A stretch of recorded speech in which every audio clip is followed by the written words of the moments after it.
ముఖ్యమంత్రి రేవంత్ రెడ్డి సార్, మీ సహకారం కోసం మేము ఎదురు చూస్తున్నాం. నమస్కారం ముఖ్యమంత్రి రేవంత్ రెడ్డి సార్, నా పేరు లోహిత, నేను 10th క్లాస్ చదువుతున్నాను. ఇది మాతృదేవ అనాథాశ్రమం నాదర్గుల్.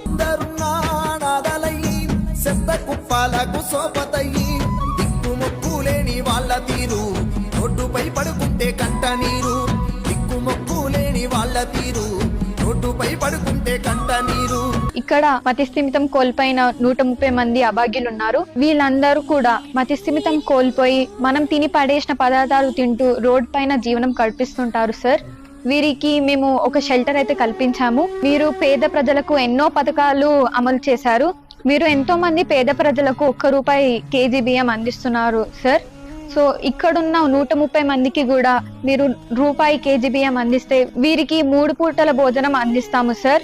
మేము ఇప్పుడు 2 పూటల భోజనం అందిస్తున్నాము, కానీ మీరు మీ సహకారం అందిస్తే